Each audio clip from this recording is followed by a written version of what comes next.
Well, right, obviously a disappointing start to this game. Anything you're seeing out here that you can build on? We're on our way to losing 50-0 right now. I've never seen a team play this brutal. So at this point, I don't really. I'm lost for words, to be quite honest. We weren't ready to start, which was clear, and now we're just kind of doing things not the way we do it, and this is what you get. So at this point, we're probably turning the page. Well, thanks for doing this. I know it's not easy. Well, he told us. Wow. Welcome to the Canes Corner podcast. I am Adam Gold. The Carolina Hurricanes fall to the Edmonton Oilers. Fall. That's putting it mildly. They get crushed by the Edmonton Oilers 6-1. This game was over in the first 41 seconds. Well, that's probably unfair because it took a few more minutes for Carolina to tell everyone that they weren't going to play any differently than they did in the first 41 seconds. It was 3-0 inside of 6 minutes. Pyotr Kochetkov's night was over, which means he's playing against Calgary tonight. And I say tonight, I mean soon. 9 o'clock opening, 9:08 opening faceoff. It is 1:11 right now. So quick math, 12 plus 20 hours from now, they'll be skating against the Calgary Flames. And let's just hope they're not down 2-0 by then. It was an ugly, disappointing, discouraging night. No way to get around it. And the head coach was absolutely flummoxed by it on the bench, and his honesty shone through. I thought he had said 15-0. He might have said 50-0. Frankly, if he was thinking that, well, look, it only ended up 6-1. Jordan Staal had the goal, but I couldn't even make him in good conscience one of the 3 stars of the game because we are contractually obligated to come up with 3 stars in the aftermath. And frankly, the only player I thought in white that deserved a star was Antti Raanta, who I thought played very well. Nobody else did. Nobody else did. And that is the discouraging part, is that Carolina just didn't get really anything from anyone in this game. There were scoring chances to be had, too. And the thing is, Edmonton is mediocre defensively. So even if you're down 2-0, if you don't play, if you play the right way, the way Carolina normally would play, you're not out of it. You just get to your game. And you see if you can scratch one out by the end of the period, maybe make it 2-1. But it just kept getting worse and worse and worse. And Carolina really didn't find any traction in the game at all until the third period. And I would even argue that even that wasn't traction. It was just law of averages. Nice goal, Slavin to Staal, which sort of ironic since Slavin and Staal combined on the first Edmonton goal. We're going to get to it. We're brought to you by the Aluminum Company of North Carolina. If it's for the exterior of your home, you can find it at the Aluminum Company of North Carolina on Hamlin Road in Durham. No place like it. Sammy Hanna's crew do a great job. Better than the Hurricanes did tonight. All right. I want to read. I made a list of things that Hurricanes Twitter blamed on, I guess, the season, on the game, whatever. Teuvo Teravainen's terrible. Marty Necas has been bad. Bench him. Brett Pesce needs to be a healthy scratch. Let's see. Tony DeAngelo got blamed somehow tonight for the Hurricanes' 6-1 loss. Lack of leadership. Where's the leadership? The goalies suck. People blame the slogan. Somebody was blaming cause chaos. It's not my favorite slogan, by the way. I'm trying to think. My favorite slogan was probably, "This is Hurricanes hockey," because it could be interpreted so many different ways. They blamed Don Waddell. They blamed Rod Brind'Amour. My favorite, though, is blaming the slogan. Look, I'm not even going to go through comments today. I will say hi to all our friends in Adelaide and Perth and Alaska and Dublin. If I don't know how much of this you watched in Dublin. Could you even watch it on TNT? Can you get TNT over in Ireland? Can you get it in Australia? I don't know. Obviously, it was not available on Bally's. There's just nothing good about tonight. But there are some big picture things that I think we can get to. And the fact is, Jordan Staal had I thought, some pretty scathing things to say about the team after the game, and it really spoke to something he said a few weeks ago about not being on the same page. The funny thing is that this team has actually played, I think, very well over the last 4 weeks. Have there been stinker games? Yeah, there have. Certainly, the game against Tampa was weird because the first period was amazing. I mean, utterly dominant in the first period, and then it all disintegrated in a wave of power plays in the second. And then the third period was the third period. But I didn't think Carolina, for 40 minutes, they weren't bad at all. They were really good. Those 3 power plays just were killers. The Philly game, which was in the middle of the homestand, or the beginning of the homestand, the Philly game was bad to start when you finally get home for a long homestand. That was just disappointing to start it with a stinker. But they were bad, but they weren't, atrocious like they were tonight.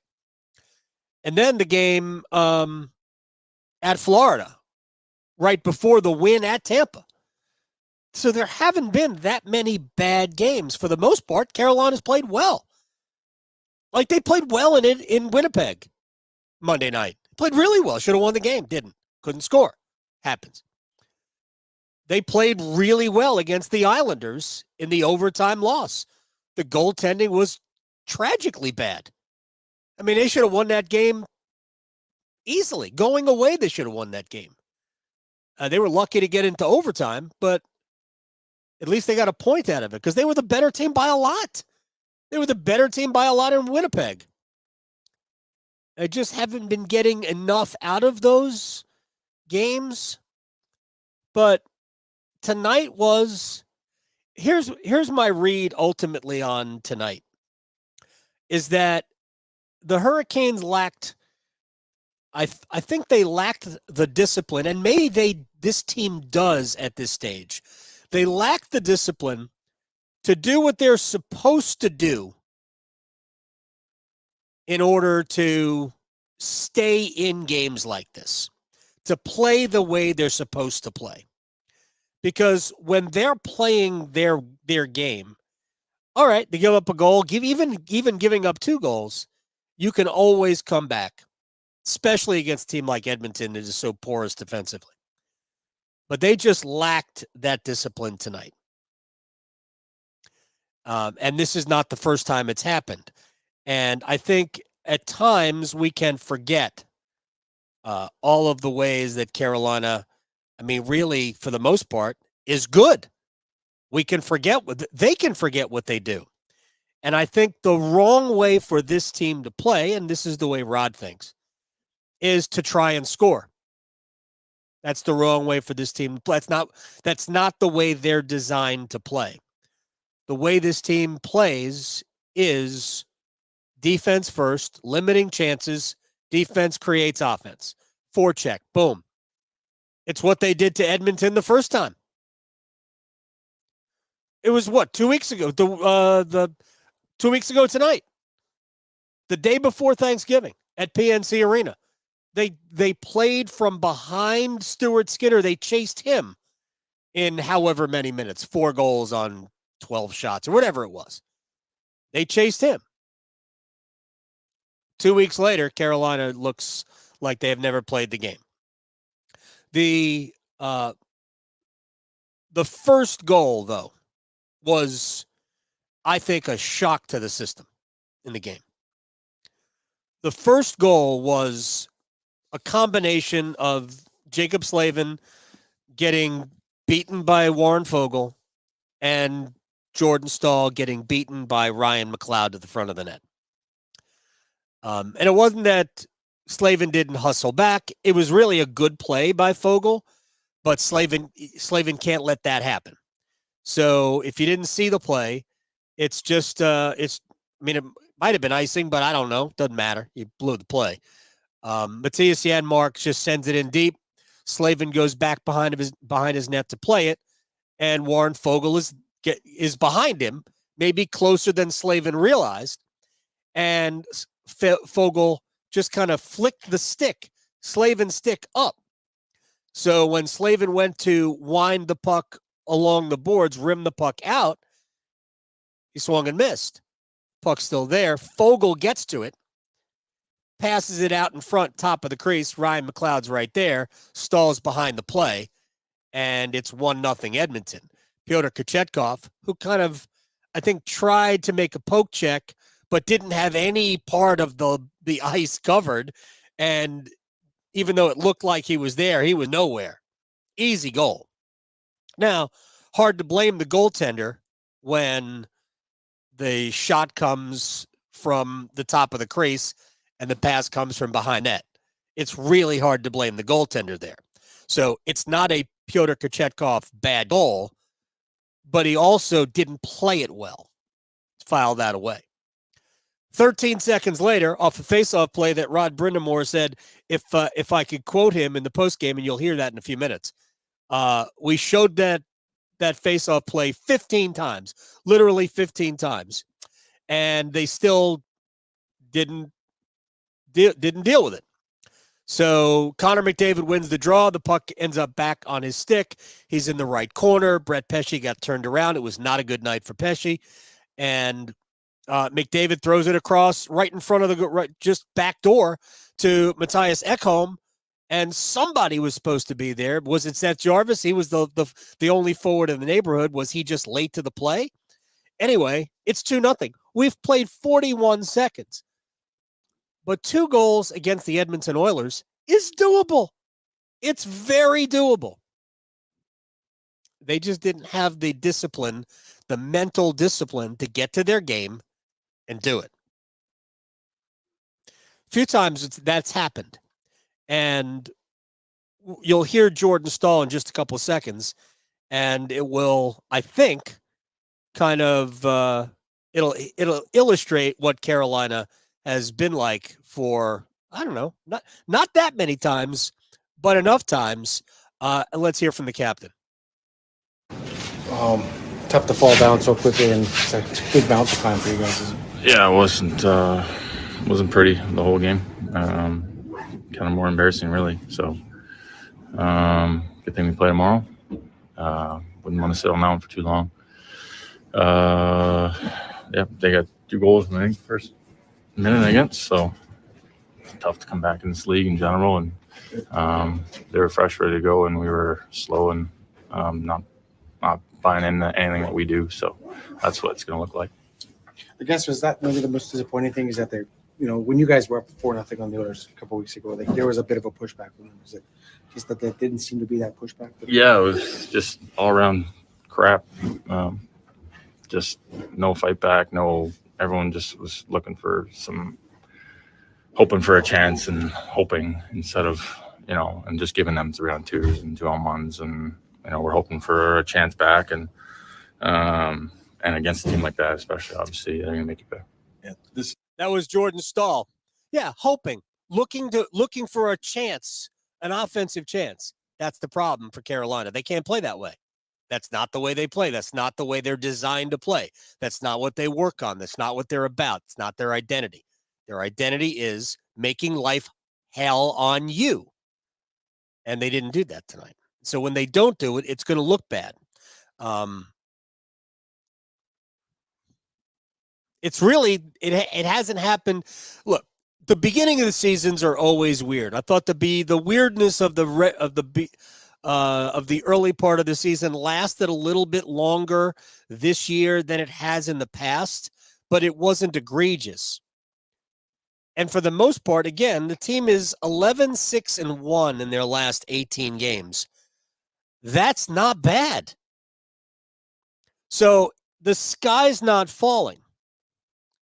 But I will say that there is a bit of a problem in a few areas that has to be addressed.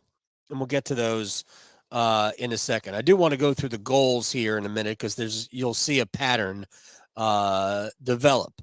But again, just to recap two of the things we've already discussed, to me, this game was about, having the mental fortitude to continue to just play your game in spite of the scoreboard. They didn't do that. And the truth is that this is not a one-off today, but it ain't like this happens all the time.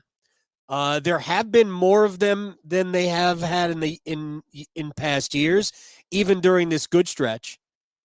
But it's still a team that, but for a break here or there or good goaltending, and we're going to get to that, would be even in even better shape today than they already are. They're still inside of a playoff spot. Now, I will say this. The Devils haven't even come close to playing their game yet, just like Carolina.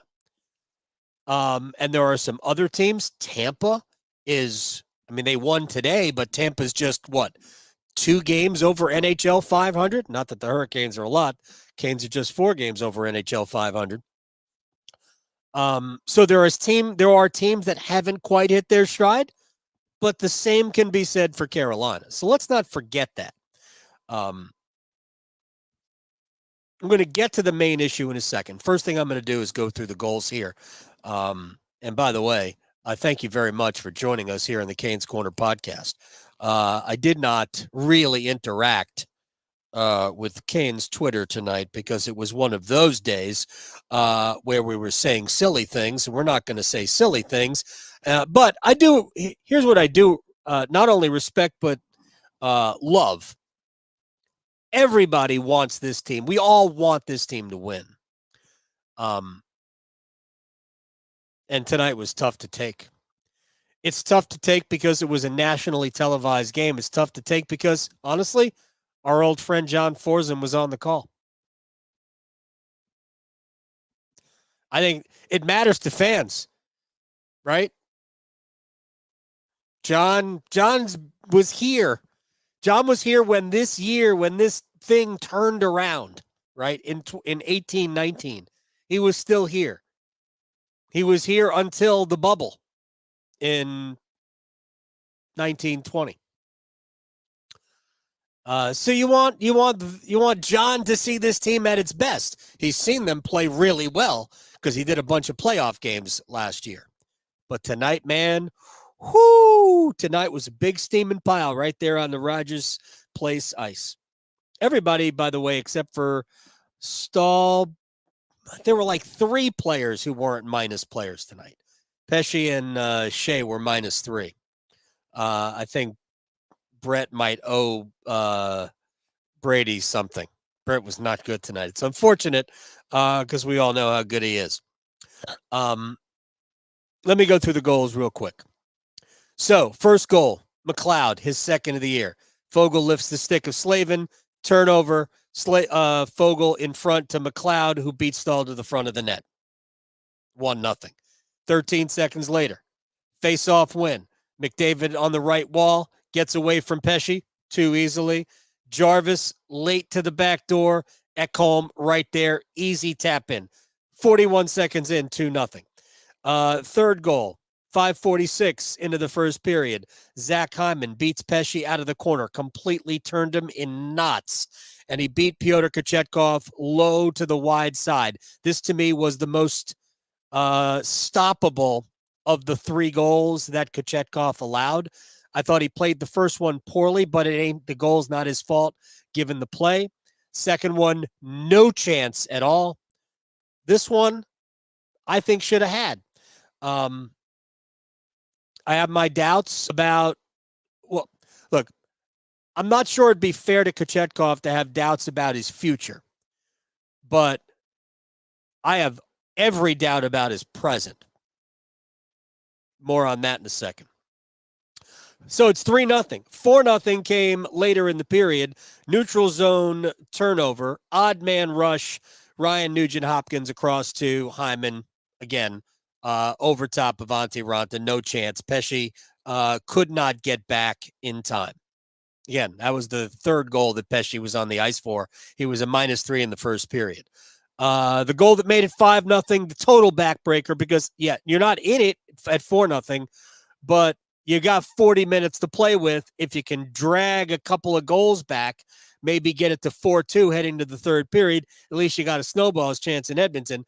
But Jesperi Kotkaniemi shot blocked by Matthias Janmark basically at the blue line in the center of the ice. I mean, I don't know why you're shooting that puck, but if you do, it's got to get through because you're the high man. So the shot is blocked, and Foegele beats everybody to the puck. And then I thought Ranta stopped it. He doesn't get a save for it because it went in. I don't think Foegele gets a second shot attempt, but I thought Ranta got it, but Foegele just kind of shoved it in under the pad. That made it 5-0, and if it wasn't over at 4-0, it sure as hell was at 5-0. And there you go. The last, I don't even remember the last Zach Hyman goal. Jordan Staal had a goal. That was nice. All right, now, I have no idea, and nobody does, whether or not Pyotr Kochetkov is going to be a good NHL goalie. I remember what I saw last year for 15 games from November 10th through December 20th. And what I saw last year for those 6 weeks was, oh, wow, we got somebody right now. Then he got hurt in a game against the Devils. Not hurt to the point where he went on IR, just banged up to the point where they let Ranta start playing a little bit. And Kochetkov was not really ready to get back on the ice. So they rode Ranta for a little bit. And then Frederik Andersen came back. Kochetkov still had some good moments later on in the year, but he was not the same. I was hoping that was not just a hot streak. I was hoping that was a glimpse at who Kochetkov could be, and maybe it was. But through however many games Carolina has played now this year, 25, my read on Kochetkov is he may be the goaltender of the future, but he is absolutely not the goaltender of the present. And therein lies a major problem if you are the Hurricanes. And I am not sugarcoating this at all. It is a major problem. It is a season killer if they don't do something. So one of two things has to happen. Either they are confident that Andersen is going to come back sooner rather than later. They've never put a timetable on when Andersen is coming back. I saw him the other day. My read on just a brief Q&A is that he's not close to coming back. So if the Hurricanes want this season to still have promise, I think they've got, at best, a month to find a goalie. Ranta cannot hold up physically. Kochetkov cannot hold up right now. Goaltender-wise, he's not ready. Not even close to ready, I don't think. And they don't have any other options. So if you're not going to go out and find another goalie, somebody who can play, then I don't even know what to say. Then you are rolling the dice on the season that was supposed to be the season. But Kochetkov is not it this year. Just isn't. Even the good games have been okay. Hey, man, he's solid. But the Hurricanes have not stolen a game with their goaltender yet this year. They have not. No, there is not a single game in which, I mean, they've had goaltenders play well. I'm not saying that they haven't. I mean, Antti Ranta's played well at times, really well at times. Kochetkov has played really well at times. But they haven't had a goalie steal a game yet. The Hurricanes, when they're on their game, are excellent as a team. 1 through 18 skating. But this team was not. This team was no good tonight. And the goaltending, again, they didn't lose this game because of goaltending. They lost this game in front of the net. But you're allowed to save your team. At least one of those goals that Kochetkov gave up was savable. And maybe 2 of them. So that's a problem. Another problem is that Andrei Svechnikov, 25 games into the season, and I realize he missed the first 8. But Andrei has 1 goal. That's a problem. And I don't think Andrei hasn't played well. I think Andrei's played well. But he has 1 goal. He's got 10 assists. So the numbers aren't atrocious. But you don't make $7.75 million a year. And it's not about, what your contract is, but you get paid for a reason. You don't make that kind of coin to be a prorated 50-point-a-year guy that's almost all assists. Goal scorers get paid. So that's, to me, those are just 2 of Carolina's problems. I think tomorrow, I don't know if we're going to see a lineup change. I will be interested to see what Rod does. And I'm not suggesting I would do this because, frankly, I don't know who I would draw out of the lineup. I know there are some of you who think, they got to pull Natchez out. I think Marty's been one of their best players the last few games. And he was no worse than anybody else tonight. And I hope Rod Brind'Amour doesn't single him out because I think Natchez has played very well. But I wouldn't be surprised if we saw Brendan Lemieux on the ice. For whom? Don't know. But I wouldn't be surprised if we saw him on the ice. Hey, I wouldn't be surprised if we saw Brendan Lemieux on the ice for Michael Bunting, who I thought, while was good the other night, I thought was pretty trash tonight. But again, he had a lot of company. There were a lot of people on the struggle bus tonight. The struggle bus, we needed a caboose on the struggle bus. And I don't think we'll see Tony DeAngelo draw in. But it was not a good night for the blue line. I didn't think Brent Burns was good. Jacob Slavin had a key role in the first Edmonton goal. Pesce was no good. I thought Orlov and Chatfield were at best mediocre. Maybe in relation to the rest of the team, that's good, but I didn't think anybody was good. I thought the only player who deserved any recognition in terms of a star, and I have to give out 3 stars, I thought the only player worth even discussing as a star was Raanta. So, with that said, we're going to flush the whole sucker, and hopefully they'll play better against the Calgary Flames coming up in a little bit. We have been brought to you by the Aluminum Company of North Carolina. If it's for the exterior of your home, you can find it at the Aluminum Company of North Carolina on Hamlin Road in Durham. No place like it. Sammy Hanner's crew do a great job. You should check them out. Roofing, siding, doors, windows, awnings, railings. Does it go outside your home? Check them out, aluminumcompany.com. Talk to you tomorrow night. A little bit not quite as late as tonight. Shouts to you, Mikhailov in Adelaide, and to Paul in Dublin, and to our friends in Finland. And wait a second. Let me see. If you're in Finland, Sebastian tässä moi. Kuuntelet tällä hetkellä Games Corner podcastia. There you go. That was Sebastian Aho wishing you, I don't know what he said in Finland.